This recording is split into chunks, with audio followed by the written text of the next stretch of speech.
দর্শক, ঘুরতে এসেছিলাম বুড়িগঙ্গা নদীর তীরে, কিন্তু বুড়িগঙ্গা নদীর তীরে এই আশ্চর্য একটা জিনিস দেখে আমি সত্যি অবাক হয়ে গেছি। এটা কি হতে পারে?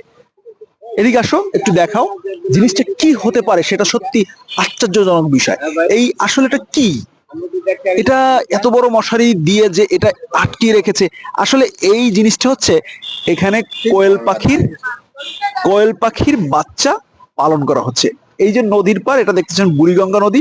এই নদীর চরে যখন পানিটা শুকিয়ে গেছে তখন এখানে তৈরি করা হয়েছে কোয়েল পাখির একটা খামার। এখানে দেশি মুরগিও আছে। আসলে যে এই উদ্যোক্তার সাথে একটু কথা বলবো। আপনার নাম কি? আইনাল, আইনাল, বাড়ি কোথায়? শরীয়তপুর, জাজিরা থানা। জাজিরা থানা। এখানে কতগুলো কোয়েল পাখি পালন করছেন? এ ধরনের বর্তমান মোট পাখি আর মুরগি মিলে 300-র মতন আছে। 300-র মতো। এগুলো কি ডিম দিচ্ছে না ডিম দিবে? ডিম এই মাসের ভিতরে দিব। এই মাসের মধ্যে ডিম দিবে? এই মাসের ভিতরে দিব, হ্যাঁ। হয়তো 2 দিন আগে আর পরে। এখন তো শীতকাল, তাই পাখির জন্য সমস্যা হচ্ছে না? মানে এই যে শীতে ঠান্ডা লাগার মতো কোনো না, সমস্যা কিছু এবং আল্লাহর রহমতে আমি এনে যে ব্যবস্থা করছি, এই যে ব্যারিকেডটা দেখছেন না, 3 পদের ব্যারিকেড দেওয়া আছে। তারপরে ভিতরে খোয়ারের লগে তারপর লাগানো আছে। আচ্ছা আচ্ছা আচ্ছা। মানে নিরাপদ আছে ইনশাল্লাহ। তা কোয়েল পাখি কখন বাহিরে ছেড়ে দেন নাকি? আজকে ছাড়ি নাই, আজকে ওই যে একটু সমস্যা ঠান্ডার কারণে। আচ্ছা। আবার পাখি ধরে খোয়ারে ঢুকাইতে পারি না।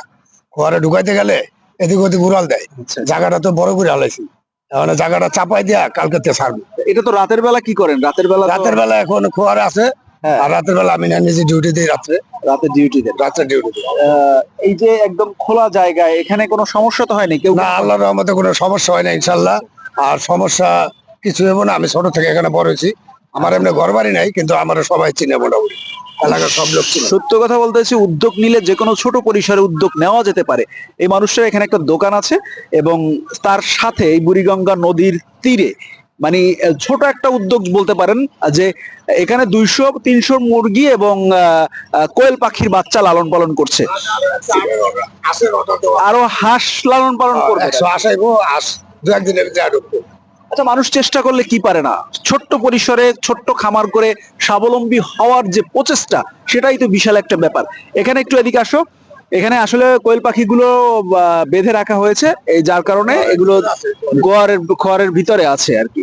কত সুন্দরভাবে মশারি দিয়ে চারপাশ ব্যারিকেড দিয়ে তৈরি করেছে। চাইলে কিন্তু আমরা পারি, গ্রামে অনেক খোলা জায়গা পড়ে আছে, মাঠ ঘাট পড়ে আছে। না, ভিতরে আর ঢুকবো না আজকে। যা হোক, দূর থেকে দেখাচ্ছি, কারণ কোয়েল পাখিগুলো বাচ্চাগুলো ভিতরে। এগুলো যদি এখন খুলতে হয় তাহলে তার সমস্যা হবে, তাই দেখাতে পাচ্ছি না। কিন্তু আপনার প্রচেষ্টা, যদি আপনি চেষ্টা করেন, তাহলে এরকম পরিসরে, ছোট পরিসরে কিন্তু ভালো কোনো উদ্যোগ নিয়ে ভালো কাজ করা যেতে পারে। যেটা হচ্ছে আপনারও অর্থনৈতিকভাবে স্বাবলম্বী হতে পারবেন এবং দেশের জন্য, দশের জন্য হয়তো মঙ্গল হতে পারে।